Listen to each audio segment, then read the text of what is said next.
L.S.T. Trick music. And now L.S.T. Trick, what's up, y'all? Back with another one. So on the last one, let me make a correction. I said that was my 11th podcast episode. This is actually my 13th podcast episode. Last episode was my 12th podcast episode because one episode I did a part 2. So my bad with that. You know, players mess up too. This ain't for play. I don't do this for fun. I'm sorry. Don't be sorry, ho, be careful. Yeah, what's up, y'all? What's good? How y'all feeling? How y'all doing? You know I had to come back. With that Super Bowl halftime show review. I'ma do my stuff. Toast to life, toast to waking up this morning, toast to following your dreams, toast to accomplishing everything that you said you was gonna do, sis. And bro, let's go. Shout out to the bros that watch this. The guys be showing love. I'm not gonna even call y'all sis and bro. That was the opposite word of sis. That's why I said that. Shout out to my shorties. Yeah, a while ago when I was working at this place, I was talking to this dude.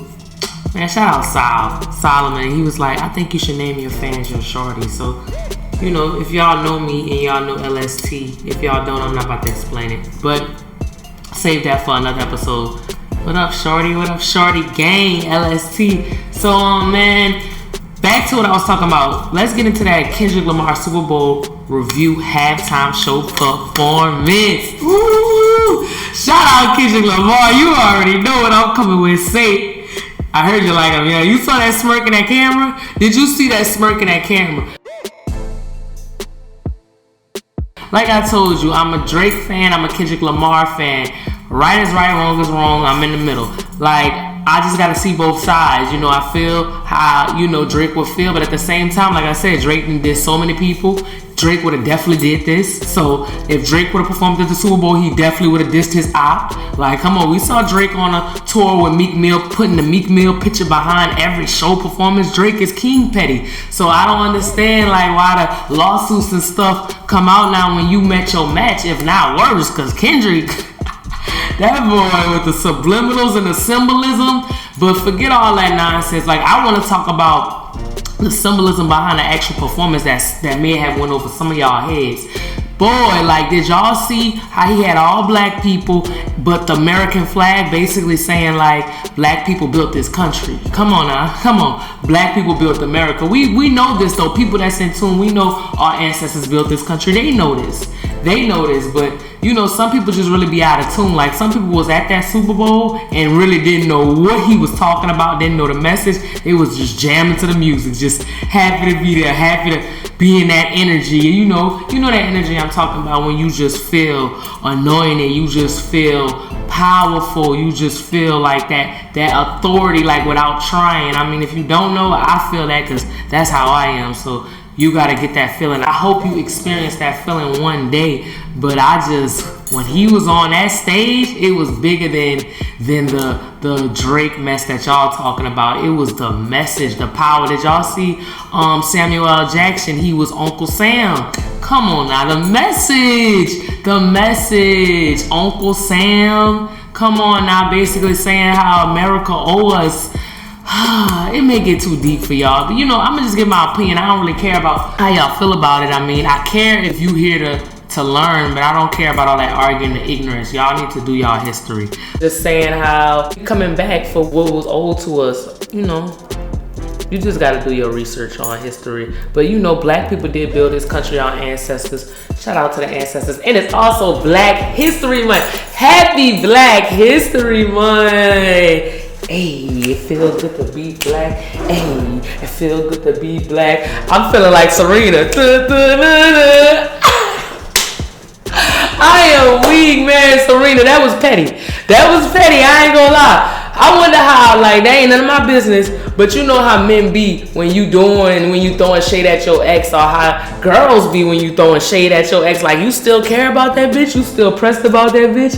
So I wonder how, like, Serena dude felt. You know, she married. Shout outs to Serena, my girl. You know, I'm Queen Petty too. Like, I believe in getting in the rap, especially because you supposed to put your feelings into your art. So I mean, if something happened to me, or not even necessarily dissing my ex, if something happened to me in my love life or my life in general, I'm going to write that shit down and get it off my chest. That's how I express myself with my art. So, you know, I'm not mad at it, but I just wonder if her dude felt like, you know, like, you still pressed? Like, why you going crip walk? But I just feel like it was a good business move.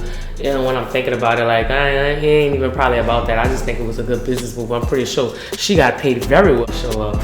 So, you know, it is what it is. I feel like Drake would have done that exact same thing. Come on, we know Drake. Drake be pulling all type of cats out the bags when he dissing somebody. So that's why I say the energy was met, and it just maybe was a little too much for him. But this ain't nothing that Drake wouldn't have done. Drake taunt niggas. He wear outfits to taunt niggas. He's King Petty. He'll go get your baby mama, da-da-da. So that's why I just don't understand. Like, we can't call a spade a spade. But shout outs to Drake. Another thing was a symbolism thing with the A on his chain. Everybody was speculating why he had the A on his chain. They was saying because it's Aubrey, because it's Drake name Aubrey. Like, y'all really y'all be looking too deep into stuff that's just, I think the A stand for his label, PG Lang, that he had dropped in 2020. That's what I think the A on the chain stand for. So, you know, like, I don't think it's that deep. Like, it goes back to the song with Drake and J. Cole, Big as the Super Bowl. I just feel like, you know, Petty meets Petty.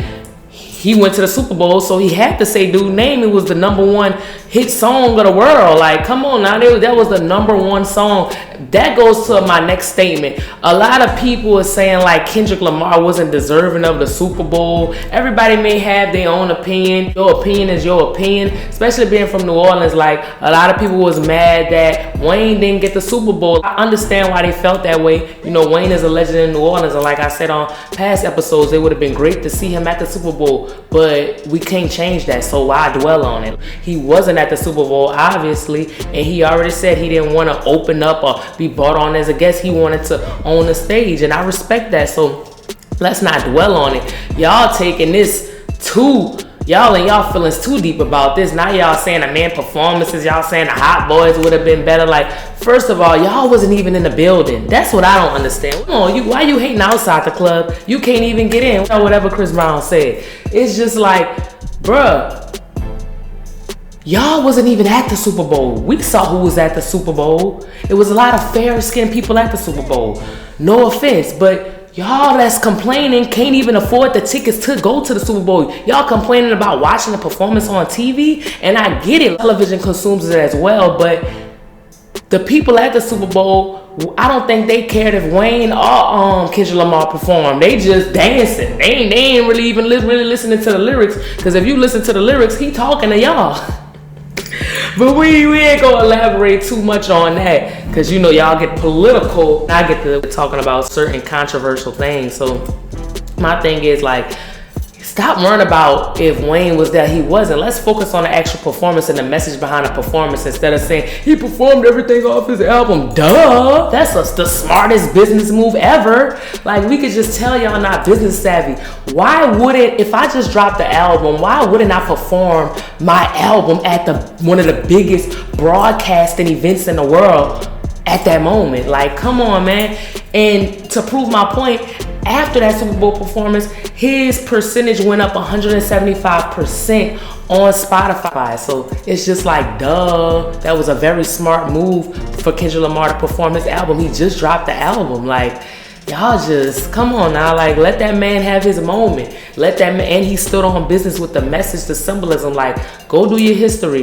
That dude had a powerful message in that performance to the oppressors, to the people that's actually putting on the performance. That's what I like about Kendrick Lamar. He not with all that gimmicky industry BS. Like, he's a stand-up guy, and it just seems like he cares about what's going on in this world, racism and everything that we face as black people. And not just black people, people in general. He's not afraid to speak about it, but definitely like he hits home with our race, because we have been through a lot of things that get swept under the rug, and media is definitely controlled. So I like the fact how Kendrick Lamar out loud about it, and he not letting nobody, put him in a cage or box him in. So it's just like, listen to the message and stop worrying about this and that. Like shut up. Like, y'all wasn't even at the show. Be quiet.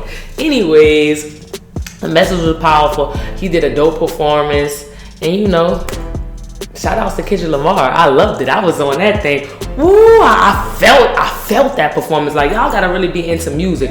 Another thing, the Drake D riders. Like, I cannot stand guys who ride Drake D. Like, Drake is for the women. Drake is for the bitches. I'm sorry. Drake make music for the bitches. Like, he make love bops. He get very intellectual in songs as well. That's why I rock with Drake. But Drake make music for the bitches. Drake is not taking a bunch of niggas at his shows and singing to him. Like, he'll support the guys, of course, like he one of the guys. But y'all be really dick. Drake would have did better, and Drake would have had this, and Drake would have had that. Like, get off of Drake nuts. Get off of Drake nuts. Like, come on, my guys. Come on. I just hear guys speak this way over a man. It's just like, who the bitches and who the men? Because I'm over here like, I love Drake, I love Kendrick. It is what it is. Y'all, Drake. Like, damn, if you open your mouth in the water, he gonna be ball deep. Dog, I make myself weak, bro. I don't give a damn. I let a nigga or a bitch know how it is. Like, it's weird. Like, imagine being around your girl and just lusting over Drake. Wouldn't be my nigga. Please, wouldn't be my man. Like, I respect guys that just stay mutual. Like, it ain't tripping. Like, they not really tripping. Like, they ain't making money from it. It ain't that deep. Like, yo, Drake. Like, it's the difference between being a Drake fan and a Drake stan. Like, y'all make excuses for any and everything. Like, relax, my guy. Drake love the bitches. I'm pretty sure he'll be stiff on a bunch of groupie men. Like, y'all gotta relax. Another thing about Drake dropping that Valentine's Day album with Party Next Door. Remember that what I told y'all on my last episode. We just need Drake to drop them love bops. That's all. Like, we ain't worrying about none of that drama. Drake is still Drake. He's still that guy. I can't wait to come back and give y'all my review on that. So, man, Drake, you better bring it. I already know. Drake with them love bops. Ooh. I don't even know what it's like, but I know he about to come with them samples. I just love me a good throwback sample on a song, and slow it down, chop and screw it, however you do it. I love it. And I love when he come with them flows. Like, Drake be really in tune with what this generation go through, especially like dating wise. He be really in tune. He probably that guy. He done dated so many. That ain't none of my business though. Drake a lover boy. I'm a lover girl. I can relate. So I can't wait to hear that album. We vibing.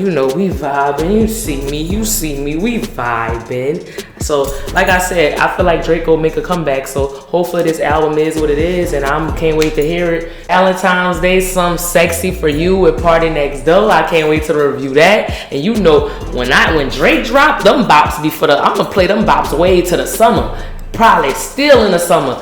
So I can't wait. Like I said, I told y'all Drake was gonna make a comeback, so I'll be back to give y'all my review on that. Shout out to Party Next Door. But let's tap into this. I finally went and saw One of Them Days with SZA, Keke Palmer. It was produced by Issa Rae, directed by Lawrence Lamont. So I'm a huge SZA fan. Keke Palmer, my girl, she do her thing in the acting world. I love how theatrical she is. I can relate to that. So I give it like a good 8.5, 9 out of 10. Like, it really was a good movie to me. I definitely could relate to it, so that's probably why I liked it more. But I seen a couple different ratings, on it, people up and down, but it was relatable to me. I'm not gonna spoil it, but it was about like, you know, two roommates from what y'all seen in the previews, two roommates, and they had to pay their rent and a lot of stuff went down, and it kind of reminded me of Friday. Yeah, it kind of gave me like a Friday feel, that little old school feel that I feel like we've been missing in movies. So I liked it. It definitely hit home for me. I know those phases of, you know, having to pay the rent. I definitely saw a lot of myself in Keke Palmer, because she was like the person that she kind of planned out her life, and that's how I am. I like to plan out things, and things just don't go as planned, because that's just life. But I also saw myself in SZA role, because SZA was the artsy person who just betted on her arts and just wasn't really attached to a job like that. So I'm definitely that artsy chick as well. So I saw myself in both of their roles. I think both women did an amazing job. You know, Keke Palmer, she a vet at this. So to see SZA and her acting skills, I think they were really good. And I think SZA fitted that role so well, because it brought out her personality. Like, I felt like I was watching SZA, and I don't think that's a bad thing. I think SZA's just a dope person, individual. Like, she's very ditzy and quirky to me, and I love that about her. So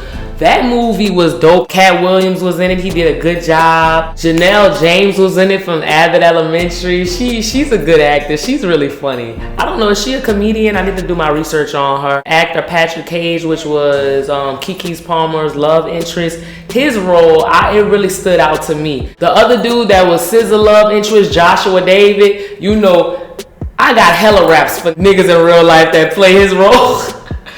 So that's why I say men that be mad at my raps, that's because y'all are guys like that guy that was SZA love interest. So Patrick Cage was one of the guys that I definitely loved his role, because it showed you how people just assume, like, I'm not gonna spoil it, but they assume you come from this and that, and they judge you from your past. And if y'all go see it, y'all go see the role at the end. Basically, he wasn't the guy that people painted him out to be, or from his past. He was a different type of guy. He was basically a hard worker. So that's what I respect. So a lot of times when people listen to my music, they think I'm always hard on men. But like I say, I love black men. I said that in my second episode, and I love black men that work hard and great fathers. Like, shout outs to all my black men. So he definitely shined light on that role. So shout outs to them. Like I say, I give it an 8 out of 10. It was a great movie. If y'all haven't saw it, y'all need to go see it. One of them days was a good movie. I'm gonna be back next week with my review for the album with Drake and Party Next Door. And now, L.S.T. Trick. This is season 2, episode 5. And like I said, we're gonna keep this thing going. Make sure y'all engage. Hit me in the DM. I've been getting requests, and I got some interviews lined up, some things lined up, and I got some freestyles dropping. And just hit that subscribe button. Like, comment, subscribe, engage. You already here, and I want you to stay. So show me some love. Can't knock this over. Like, we don't like lurkers. Lurkers, y'all be hating. Like, y'all just watching. Let me see what it do. Let me see. Like, if you that invested already, just go ahead and like it. Just give it a like. You don't want to comment? Go ahead and like it. Just do something. Because why you here? You just here. But thank you for being here. Good energy over here. We gonna take this to the head.